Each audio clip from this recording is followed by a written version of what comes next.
Hey guys what's up. तो हाँ, मैं बहुत दिनों के बाद आई थिंक मैं 9 महीनों के बाद वीडियो डाल रहा हूँ। भाई 9 महीने में कोई बच्चा भी पैदा हो जाएगा। क्योंकि यार मेरा फ़ोन टूट गया था बीच में और मेरे एग्ज़ाम्स भी थे, तो इसीलिए बहुत दिनों के बाद मैं फिर से ज्वाइन किया हूँ। तुम लोग को मेरे शॉर्ट्स जो मैं पिछले कुछ दिनों से बना रहा हूँ, तुम लोग को बहुत अच्छा भी लग रहा है। तो आज मैं तुम लोग को बताने वाला हूँ, तो वीडियो के टाइटल से ही तुम लोगों को पता चल गया होगा, I was in a toxic relationship. इससे पहले मैं एक चीज़ बता देता हूँ। मैं अभी क्लास 8 में 2-3 दिन पहले प्रमोट हुआ हूँ, और 2-3 दिन नहीं, मतलब 10-15 दिन। और मेरे स्कूल 7-8 दिन में खुलने वाले हैं। तो मैं ये कहना चाहता हूँ कि जो मेरे उम्र के कम वाले बच्चे हैं, यानी कि अगर तुम क्लास 8 में नहीं पढ़ते हो, क्लास 5, 6, 7 में पढ़ते हो, या 4 में पढ़ते हो, या 3 में पढ़ते हो, या उसके नीचे भी, तो मैं तुम लोग को यही एडवाइस दूंगा, रिलेशनशिप में मत पढ़ो क्लास 8 या 10 से पहले। मैं 8 से पहले क्यों बोल रहा हूँ, क्योंकि मेरे जो सीनियर भैया लोग के उन्होंने मुझको एडवाइस दिया है, और उनको उनके सीनियर्स ने एडवाइस दिया था कि क्लास 8 से पहले ऐसा मत करो। क्योंकि क्लास 8 में ही ज़्यादातर बंदियाँ बनती है, मेरे जो सीनियर भैया लोग के भी बंदियाँ बनती है। और इसलिए एक और चीज़ बोल देता हूँ मैं, अगर तुम क्लास 8 या 10 से पहले रिलेशनशिप में पढ़ते हो, तो वो जो लड़की है, वो सॉरी, वो जो लड़की या लड़का है, वो तुम्हारा फ्यूचर हस्बैंड या वाइफ कभी नहीं बनेगा, कभी नहीं बनेगा। मैं गारंटी के साथ बोल सकता हूँ। मोस्ट ऑफ माई फ्रेंड्स, क्या मतलब, मेरे, क्या बोलो, आजकल के जेंजी रिलेशनशिप, वैसे मैं खुद भी जेंजी हूँ, ये क्या बोल रहा हूँ मैं। तो मैं वही गलती के बारे में बोलने वाला हूँ जो मैंने किया था 4 या 5 साल पहले। हाँ, 5 साल पहले। तब मैं था क्लास 4 में मेरा पहला रिलेशनशिप था यार। इसलिए पता चला कि मेरे भैया और दीदी मुझे जेंजी किड क्यों बुलाते थे। तो क्लास 4 में ना, मैं मुंबई में रहता था, और क्लास 4 में तब लॉकडाउन था, कोरोना था, लेकिन लॉकडाउन तब खुल चुका था, अक्टूबर 2020। लेकिन फिर भी लोग मास्क पहन के जाते थे। तो मेरे भैया का कॉलेज खुल गया था, मेरे पापा मम्मी का ऑफिस खुल गया था, बस स्कूल वूल शायद नहीं खुले थे तब। हाँ, स्कूल वूल नहीं खुले थे। तो मैं अकेला रहता था, और तब, अभी तो मैं पूरा अकेला रहता हूँ, लेकिन मेरे मम्मी पापा मुझे पूरा दिन अकेला छोड़ के आएंगे। इससे मेरे भैया भी नहीं थे, उनका कॉलेज था, इसलिए उन्होंने मुझे सोचा कोई क्रश में डालने के लिए, लेकिन क्रश तो तब बंद होते होंगे। फिर मेरी मम्मी ने फेसबुक में एक पोस्ट डाला पब्लिक में कि hello, I need a creche और anyone to keep my son near this blah blah blah address, if anyone is interested please contact me in this blah blah blah number, thank you. तो फिर एक औरत ने contact किया। वो एक गुजराती औरत थी। तो उसकी ना एक बेटी थी, हाँ बेटी थी, और वो क्रश वश नहीं करती थी, देवर नॉर्मल फैमिली। वो औरत एक टीचर थी और बहुत स्ट्रिक्ट थी, और वो बच्चों को ट्यूशन पढ़ाती थी। लेकिन जब उन्होंने ये सुना, उन्होंने सोचा कि थोड़े और पैसे भी मिल जाएंगे, चलो एक बच्चे को क्रश की तरह संभाल ही लूँगी। तो फिर मैंने ज्वाइन कर लिया, और ज्वाइन करने के बाद उनकी जो बेटी थी उनके साथ मेरी अच्छी खासी दोस्ती हो गई। और हम लोग ना घड़ घड़ खेलते थे। सोचो क्लास 4 में कौन घड़ घड़ खेलता है। मुझे बाद में रियलाइज़ हुआ that we were too old to play घड़ घड़। मतलब क्लास 4 में कौन घड़ घड़ खेलता है। उसके बाद उसने उस घड़ घड़ में मुझे कहा था कि तुम मेरे हस्बैंड हो, मैं तुम्हारी वाइफ हूँ। मैं तो भाई एकदम, ऐसा मुझे कभी भी किसी ने नहीं बोला था।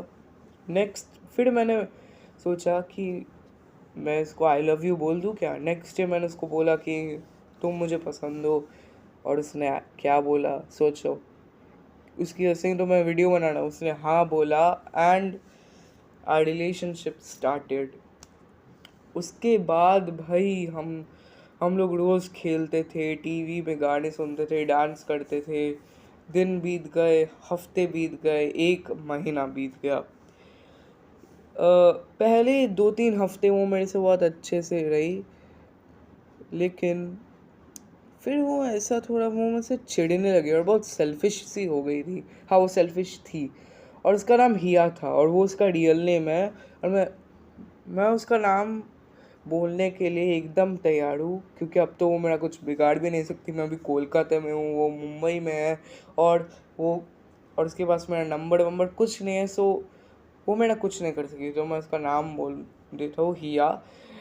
तो वो ना बहुत सेल्फिश थी, बहुत सेल्फिश। और उसकी मम्मी भाई साहब इतना स्ट्रिक्ट थी, इतना स्ट्रिक्ट थी, ऐसा लगता है कि मैं कोई जेल में रह रहा हूँ या कोई क्रश में। तो एक दिन ना मैंने गुस्से में, वो मेरे से इतने रूड से बात कर रही थी, मैंने उसको कह दिया कि यू आर सो सेल्फिश। उसने अपनी मम्मी को कंप्लेन कर दिया थी, 1 नंबर की कंप्लेन बॉक्स। उसकी मम्मी आई और मेरे को जोर का एक चाटा मार के गई। मेरे आंखों से ऑलमोस्ट थोड़े से आंसू आ गए। भाई क्या बोलूँ अब मैं। और वो जो आंटी थी, जो उसकी मम्मी थी, उनका नाम था करीना आंटी, करीना। मैं उनका नाम भी बोलूँगा, थी तो 1 नंबर की बेशरम। बस उनके हस्बैंड और हिया के पापा का नाम नहीं बोलूँगा, क्योंकि वो बहुत अच्छे इंसान थे। वो कभी भी जब वो आंटी मेरे को मारती थी या डांटती थी, वो हमेशा उनको रोकते कि बच्चा है यार, ऐसा मत करो। तो फिर क्या हुआ, yeah, so that uncle was the man whom I respected. फिर क्या हुआ, वो जो आंटी थी वो ट्यूशन पढ़ाती थी, तो उनके ट्यूशन में सारे बच्चे आते थे, क्लास 1-2 के बच्चे और LKG UKG के बच्चे, वो सब लोग आते थे। तो हुआ क्या, हम लोग सॉरी मतलब एक LKG की बच्ची थी, उसको एक पोएम नहीं आ रहा था, तो उस मैम ने उसको जोड़ का चाटा मार दिया। मैं एक चीज़ बोलना चाहता था कि we should treat kids below 5 years with love. हमें उनके ऊपर हाथ नहीं उठाना चाहिए, थप्पड़ नहीं मारना चाहिए। तो उन्होंने जोर का खींच के मारा, और वो भी 2.5 किलो के हाथ से। बहुत मोटी थी एकदम, टुनटुन मौसी उनके सामने पतली लगी, इतनी मोटी थी। तो इतना जोर, तो तुम सोच ही सकते हो मोटा हाथ से कितना जोर का लगता है। फिर और फिर मैं थोड़ा डरता था उनसे। उसके बाद वो हिया तो मुझको बहुत मतलब सेल्फिश थी। अब आते हैं मुद्दे की बात, क्यों मैंने वो क्रश छोड़ा and how did we broke up.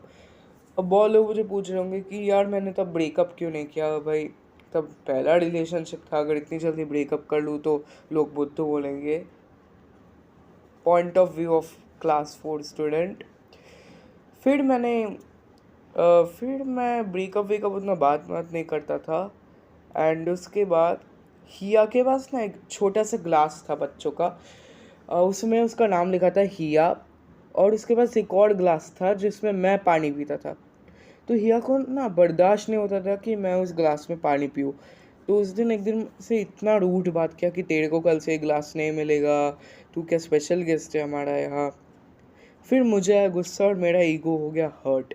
और एक और चीज़, मेरा कोई ईगो नहीं है, लेकिन तब हाँ मेरे को गुस्सा आ गया था, और मैंने मम्मी को बोला कि मम्मी मुझे एक बॉटल दे दो। तो मम्मी के पास एक बहुत फैंसी बॉटल था, एक स्क्वायर टाइप का बॉटल। वो मैं तुमको फ़ोटो में अगर है होगा तो फ़ोटो में डाल दूँगा वो बॉटल। तो क्या हुआ, फिर मैं वो नेक्स्ट डे वो बॉटल लेके आया था, बहुत अच्छा दिखता था, फैंसी बॉटल। फिर उसने फिर मैं सॉरी अबे यार क्या कर रहा हूँ मैंने जब शुरू में ज्वाइन किया था, उसकी मम्मी ने मेरी मम्मी को बोला था कि तुम्हें बॉटल देने की ज़रूरत नहीं, मैं पानी उसको पिला दूँगी अपने गिलास से। और उसकी आंटी को तो बिल्कुल बर्दाश्त नहीं हुआ। हिया को मैं शो ऑफ करके दिखाया था, ये देख उस उसकी जेलसी फेस में दिख रही थी और वो और रूड होने लगी मेरे से। एंड उसके बाद दोपहर का समय आया, तो तुम्हें अगर तुम कोई क्रश में रहे हो तो तुम्हें पता है वहाँ पर वो लोग तुम्हें दोपहर को सोते थे। एंड आई जनरली हेट दोपहर को सोना यार। जब मैं उठता हूँ ऐसा लगता है कि हम कोई दूसरे प्लानट में उठे हैं। फिर हिया अपने रूम में चली गई, आंटी ने हॉल में मेरी मैट्रेस वैट्रेस का इंतज़ाम कर लिया और मैं सोने लगा। मैंने आंटी को बोला कि आंटी मेरा पानी ख़त्म हो गया, मैं भर के आओ। आंटी ने बोला जाओ भर के आओ। तो मैं भर के आ गया और फिर मैंने सोने की एक्टिंग की क्योंकि मेरे से सोया तो नहीं जा पाएगा। फिर 30 मिनट्स हो गया। 30 मिनट्स आंटी क्योंकि टीचर थी तो वो कुछ ऑनलाइन एग्ज़ाम का वो सब चेक क्वेश्चन पेपर बना रही थी। मैं पानी पीने उठा और मैंने अपने बॉटल से पानी पिया। आंटी को वो बर्दाश्त नहीं हुआ। उन्होंने कहा कि एक बार इधर आओ, और उन्होंने मेरे हाथ में उनके पास कोई स्केल वेल था, वो स्टील का स्केल, उससे ज़ोर से मारा। भाई मैं रोने लगा, मेरे हाथ से खून निकलने लगा। And that aunty was so merciless. उन्होंने सॉरी भी नहीं बोला। मैंने कहा आंटी मैंने क्या किया, मैंने तो बस पानी पिया। और फिर मैं घर गया, मम्मी को बोल दिया। और हर माँ बाप चाहते हैं कि उनके बच्चे को एक अच्छा मतलब जगह मिले, मारपीट नहीं हो। तो मेरी मम्मी से वो रहा नहीं गया। मेरी मम्मी मेरे सामने तो रो दी कि ऐसा क्यों होता है। मेरे पापा को भी ये बर्दाश्त नहीं हुआ। So next day crush attend करने के बाद मेरी मम्मी आई मेरे को पिक करने, और उन्होंने तब करीना आंटी के साथ बात की। उन्होंने कहा कि ऐसा तुमने मारा क्यों था, और साथ ही साथ ये जो हिया है ये इतना सेल्फिश क्यों होती है। फिर करीना आंटी इतनी बेशरम थी, उनको पता था कि उनकी बेटी सेल्फिश है। उन्होंने कहा हिया तुम क्या उनके साथ ऐसे बात करती हो। हिया ने कहा नहीं तो मैं उसके साथ अच्छे से बात करती हूँ। मैं तब भाई इतने गुस्से में मुझे मन करता है उसको दू एक पंच। वैसे औरत पे हाथ नहीं उठाना चाहिए, लेकिन तब मुझे मन करता है एक थप्पड़ मारूँ उसको। फिर क्या हुआ, मेरी मम्मी ने घर आते ही उसको बोल दिया कि मैं और कंटिन्यू नहीं करना चाहती, और उसको फ़ीस के पैसे भी नहीं दिए, जो बाकी पैसे थे वो भी नहीं दिए। और मुझे इतनी खुशी हुई ना, वो उस आंटी को उनके पैसे नहीं मिले। हाँ, और फिर मैं 1-2 साल के बाद कोलकाता वापस आ गया। और यप वो अगर हिया ये वीडियो देख रही है, मुझे नहीं पता वो वीडियो देख रही होगी, लेकिन अगर वो ये देख रही है तो मैं यही बताना चाहता हूँ, चेंज योर पर्सनैलिटी। भाई मतलब क्या। तो मैं तुम लोग को ये बोलना चाहूँगा कि टॉक्सिक रिलेशनशिप में मत पड़ो। और अगर तुम्हारी टीचर या कोई भी तुम्हें मारते हैं क्रश तो अपने मम्मी पापा को बता दो सिंपली। ठीक है यार गाइस, चलो बाय। वीडियो को लाइक करो और इंस्टाग्राम में यार मुझे फॉलो करो, मैं लिंक भी दे दूँगा। अगर तुम लोग नहीं करोगे ना मार दूँगा मैं। चलो bye guys, it's your boy सिडन जॉक्स।